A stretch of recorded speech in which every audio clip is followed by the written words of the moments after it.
तो जय श्री राम दोस्तों, कैसे आप सभी लोग। तो दोस्तों आपका फिर से स्वागत है हमारे चैनल डीवी ब्लॉगर्स में। तो दोस्तों आज मैं आपको दिल्ली के अंदर श्री नीम करौली महाराज जी के दर्शन कराऊंगा। हाँ, मैं आपको एक गांव है जौनापुर करके जो कि दिल्ली में इधर स्थित है, जहां हम सुना था कि जी श्री नीम करौली महाराज जी ने वो उस गाँव को सांप मुक्त किया था। तो आप मेरे साथ बने रहिए और हम सब मिलकर आज नीम करौली महाराज जी के दर्शन करते हैं। तो हम सीधा मंदिर में मिलते हैं। तो जय श्री राम।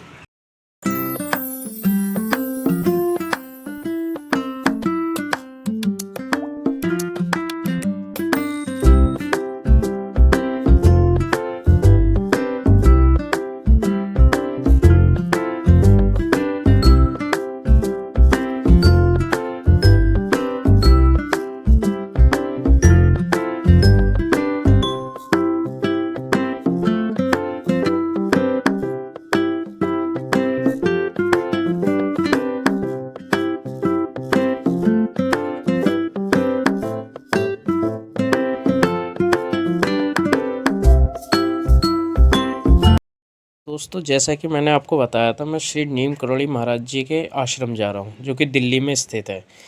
तो फाइनली हम 1 आवर का रास्ता कंप्लीट करके हम लोग आ गए। हम बाइक से थे तो थोड़ा सा और टाइम लग गया था, थोड़ा रास्ता ख़राब था। जैसे हम मंदिर के अंदर पहुँचे तो हमने ये नज़ारा देखिए कितना अच्छा लग रहा है। तो फिर हम थोड़ा सा और आगे बढ़े तो हमें मेन द्वार पे यहाँ पे श्री श्री 1008 श्री नीम करौली महाराज जी के और श्री संकट मोचन हनुमान जी का मंदिर दिखा। तो हम जैसे अंदर आए तो हम सीढ़ी चले, हमने भी घंटी बजाई और हमने ही बताया बाबा हम भी आ गए। फाइनली बाबा ने हमें बुला लिया।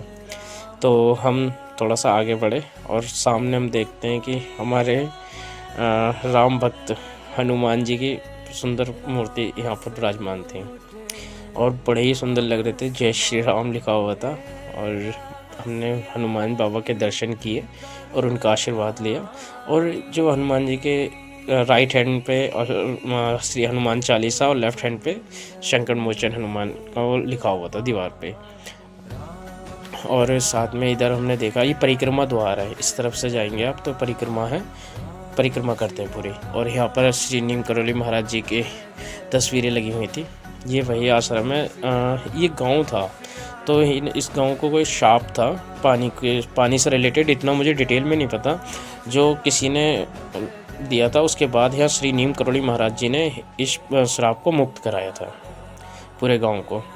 तो उसके बाद यहाँ उन्होंने काफ़ी टाइम अपनी तपस्या की और इसके बाद वो वृंदावन चले गए थे। सीधा इसके बाद वृंदावन जाते हैं और देन ये श्री नीम करौली महाराज जी की मूर्ति और बड़े ही प्यारे लग रहे थे। मैंने देखा एकदम से कि देख के एकदम खुशी मिल रही थी, ऐसा लग रहा था कि बाबा एकदम सामने बैठे हैं। बहुत ही अच्छे लग रहे थे हमें, बहुत ही सुंदर प्रतीत हो रहे थे और बहुत गूज़बम्स आ गए थे, मेरे रोंगटे खड़े हो गए थे उस टाइम। और जैसे आप थोड़ा सा आगे आओगे हल्का सा तो वहाँ हमें माता पार्वती और शिव भोले बाबा की हमें जो मूर्ति यहाँ पे दिखेगी और साथ ही नंदी महाराज विराजमान है और एक शिवलिंग है जो बड़ा ही सुंदर लग रहे थे। और हमने यहाँ पे दर्शन किए और भोले बाबा माता पार्वती का आशीर्वाद लिया। एंड पंडित जी से भी आशीर्वाद लिए जो पंडित जी इस टाइम पढ़ रहे थे। उसके बाद हम थोड़ा सा आगे गए और एक चीज़ और है इसमें, मतलब काफ़ी ज़्यादा वो है स्पेस है। यहाँ पे बैठ के भक्त हनुमान चालीसा श्री राम जी का ध्यान करते हैं और बहुत ही अच्छा था, बहुत ही अच्छा स्पेस था यहाँ पे। तो मैंने भी थोड़ी देर बैठा यहाँ पे और मैंने भी प्रभु श्री राम जी का नाम लिया और बैठ के बड़ा सुकून मिला, बहुत शांति थी, मन खुश हो गया। फिर मैं थोड़ा सा आगे बढ़ा तो हमें यहाँ शेरों वाली माता के दर्शन हुए और शेरों वाली माता बड़ी मतलब दयालु आपने देखा। और यहाँ पे हमने शेरों वाली माता का दर्शन किया और उनका आशीर्वाद लिया हमने। और बहुत ही मतलब मन कर रहा था बस माता रानी के ही बैठे रहो और देखते रहो, बहुत अच्छा लग रहा था यहाँ पे। बहुत ही सुंदर लग रही थी शेरों वाली माता हमारी। फिर हम आगे दर्शन किए और यहाँ हमने आशीर्वाद लिए। यहाँ पे जो पंडित जी थे वो माला का जप कर रहे थे तो हमने ज़्यादा डिस्टर्ब नहीं किया। हम फिर दर्शन करके और आशीर्वाद लेके यहाँ से हम आगे बढ़ते हैं। और जैसे हम आगे जाते हैं जो मेन है ना, यहाँ से ही परिक्रमा द्वार है सब में, मतलब आप दर्शन करोगे तो परिक्रमा भी करनी होती है यहाँ पे। फिर हम थोड़ा सा आगे बढ़ते हैं तो हम जाते हैं मेन द्वार, मेन मंदिर था जहाँ गर्भगृह है। ये हमें लंगूर दिखा वहाँ पर बैठा हुआ है, तो बहुत अच्छा लग रहा था। मैंने सोचा इसको भी एक बार रिकॉर्ड कर लेता हूँ मैं, तो मैंने रिकॉर्ड किया और फिर मैं आगे बढ़ गया गर्भगृह की तरफ, जहाँ श्री नीम करोली महाराज जी तपस्या करते थे, जहाँ उन्होंने साधना की थी। कहते हैं कि इस साधना करने के बाद ही वो सीधा वृंदावन गए थे। ये वो द्वार है जहाँ से वो मेन मंदिर स्टार्ट, मेन है, मेन तो सारा ही है, पर जो गुरुजी जहाँ पे अपनी तपस्या करते थे, अपना ध्यान करते थे, हम उसकी तरफ बढ़ते हैं आगे। और हम धीरे धीरे यहाँ से बढ़ते गए, देखते रहे। बहुत अच्छा लग रहा था यहाँ पे, मतलब बड़ी सुकून और शांति थी। आप आओगे तो मतलब एक पॉजिटिविटी तो रहेगी, पर मन को बहुत शांति मिलेगी।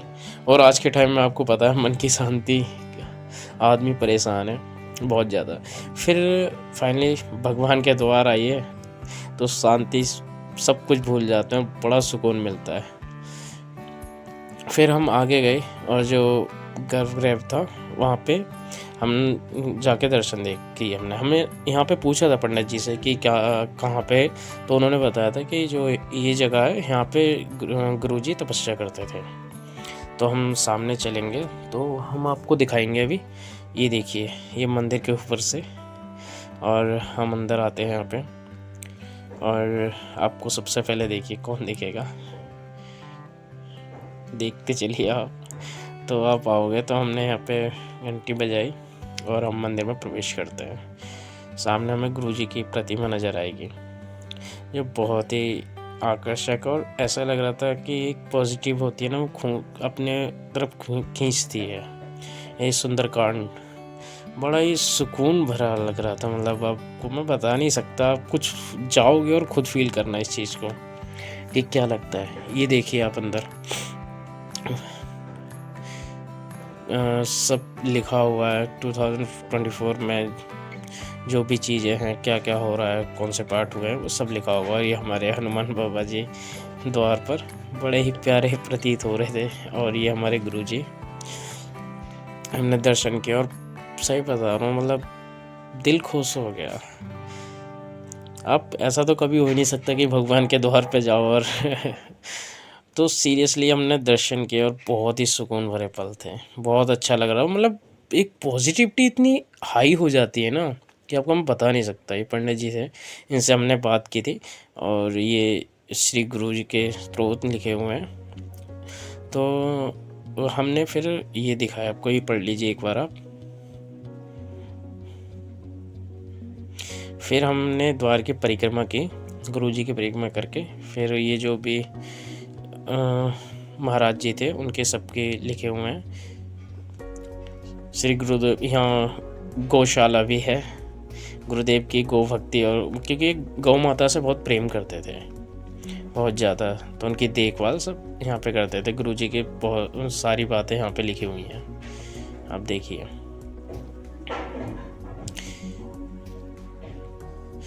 जो भी प्रसाद और जिससे भी था।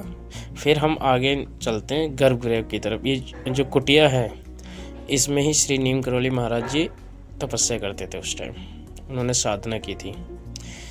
तो मैं आपको अंदर लेके चलता हूँ इसके, अब चलिए और ख़ुद फील कीजिए। और सीरियसली मैंने फील किया, बहुत सुकून मिला। अंदर आपको पंचमुखी हनुमान जी के दर्शन मिलेंगे, माता के दर्शन मिलेंगे, और नीम करोली महाराज जी के दर्शन मिलेंगे। और जहाँ पे गुरुजी तपस्या करते थे बैठकर, वो भी मैं नीचे भी गया था अभी। तो हम चलते हैं, और ये देखिए आप, श्री नीम करोली महाराज जी की एक तस्वीर, और हनुमान बाबा, क्योंकि वो ये वही कुटिया है जहाँ वो नीम करोली महाराज जी तपस्या किया करते थे, साधना में लीन होते थे। श्री राम नाम के नाम की नारा, और आप सबको तो पता है श्री राम नाम की क्या महिमा है, राम से बड़ा राम का नाम। तो ये देखिए हमारे गुरुजी। और फिर हमने परिक्रमा करते हैं यहाँ की, क्योंकि यहाँ पे मंदिर है तो परिक्रमा के लिए भी बनाया हुआ है, जो कि बहुत अच्छा है। फिर हम आते हैं, ये देखिए, ये हम आते हैं गुरुजी की कुटिया में। इसके नीचे महाराज जी तपस्या करते थे, मैं आपको वहाँ भी लेके जाऊँगा। पहले यहाँ पर आप दर्शन कीजिए स्वामी जी के। ये कहते हैं कि नीम करौली महाराज जी जब यहाँ पे तपस्या कर गए, उसके बाद अपने एक भक्त को यहाँ छोड़ के गए थे, एक शिष्य को। उनका नाम तो मुझे खैर याद नहीं आ रहा अभी, पर उसके बाद उन्होंने ही देख रेख की थी। ये माता जी के दर्शन कीजिए आप यहाँ पे।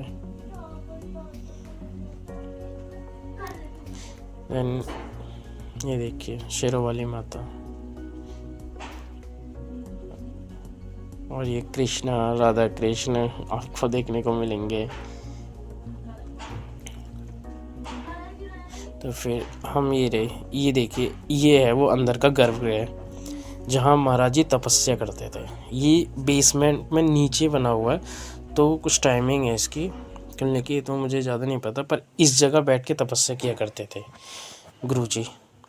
तो अब धीरे धीरे देखिए यहाँ पे, आपको पता लग जाएगा। यही है बिल्कुल जगह, यहाँ बैठ के तपस्या में लीन थे हमारे गुरु जी श्री नीम करौली महाराज जी। ये देखिए,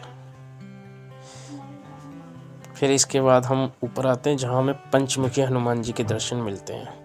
ये हमारे श्री हनुमान जी पंचमुखी अवतार में, आपको पता है पंचमुखी हनुमान जी की क्या शक्तियाँ थी। और ये है यज्ञशाला, यहाँ पे यज्ञ हुआ करता था। और हम आगे आएंगे तो यहाँ हमें मिलेंगे शिव और हनुमान जी के दर्शन करने को मिलेंगे, जो कि हनुमान जी बाबा हैं पंचमुखी अवतार में अपने चोले के साथ दिखेंगे आपको। यहाँ पे हमने हनुमान बाबा के दर्शन के, पंचमुखी जी के भी, और साथ में चोला पहन रखा था। और यहाँ पे प्रभु श्री राम, माता जानकी और लक्ष्मण जी और हमारे हनुमान जी बहुत ही सुंदर लग रहे थे। ये देखिए दर्शन कीजिए, भगवान राम आप सभी पे अपनी कृपा बरसाएं। तो और हनुमान बाबा भी, तो ये हमारे प्रभु हनुमान जी बड़े ही सुंदर लग रहे थे पंचमुखी रूप में और चोला चढ़ा हुआ। बस ऐसे लगता है भगवान को देखते रहो। फिर बगल में देखेंगे तो आपको एक शिवलिंग दिखेगा, जहाँ हमारे पीछे प्रभु राम जी, पूरा राम दरबार और शिवलिंग बहुत ही सुंदर लग रहे थे। यहाँ पे हमने यहाँ दर्शन किए और फिर हम आगे बढ़ गए। और ये आपको देखिए, ये है लंगूर जी से हमने देखा था तो ये चने खा रहा था। मैं थोड़ी देर खड़ा हुआ तो मुझे डर लगने, फिर हम आ गए गौशाला। ये है गौशाला, यहाँ जो गुरुजी ने बनाया था वो गौ से बहुत प्यार करते थे, तो उनको पालन पोषण ही करते थे। ये गौशाला में हम आए तो हमने भी देखा कि चलो हम भी देखते। तो मेरे पास तो कुछ था नहीं ज़्यादा, मेरे पास 2 केले थे, तो मैंने कहा चलो केले ही खिला देता हूँ। फिर मैं गया अंदर, तो मुझे अंदर जाके पहले एक गाय दिखी, तो मैंने उन्हें केला छील के खिलाया। और गाय बहुत खुश हुई, और सच कह रहा हूँ मेरे पीछे ही लग गई थी। मैं जहाँ भी जा रहा पीछे पीछे, मुझे डर लग रहा कहीं मुझे मारे ना, बट नहीं, बहुत प्यारी गाय थी ये। तो मैंने इसे केला छील के खिलाया, चिकन नहीं खाए, केला खाया, बहुत अच्छा लग रहा था। अब ये मेरे पीछे ही लग गई थी, तो बहुत अच्छा लग रहा था हमें, तो मतलब बहुत सुकून मिल रहा था, बहुत अच्छा लगता है। तो मैं तो कहता हूँ आप भी आइए एक बार यहाँ दर्शन करने, बहुत सुकून मिलेगा। और नीम करौली महाराज, प्रभु श्री राम सब पे आपकी कृपा बनाए रखे, हम सब। दोस्तों आपको मैंने अभी नीम करौली महाराज जी का जो दिल्ली में आश्रम वो घुमाया, सबके दर्शन कराए मंदिर के। तो दोस्तों मैं आपसे कहना चाहूँगा कि अगर आप यहाँ मेट्रो से आना चाहते हो तो अर्जनगढ़ नियर मेट्रो स्टेशन पड़ेगा, और बाकी आप अपने वाहन से आना चाहते हो तो ईज़िली रोड के जस्ट बगल में, कोई दिक्कत नहीं होगी। और आप यहाँ पर आओगे ना तो सही में एक पॉजिटिविटी मिलेगी, एक शांति मिलेगी मन को, बहुत सुकून है, बहुत शांति है। तो यहाँ आइए और आप सही में बहुत अच्छा फील करोगे, आप एक पॉजिटिविटी मिलेगी यहाँ पे। मुझे भी बहुत अच्छा लग रहा है सब तरफ, और शांति है बहुत। तो चलिए अब मिलते हैं हम अगले ब्लॉग में, तब तक के लिए जय श्री राम।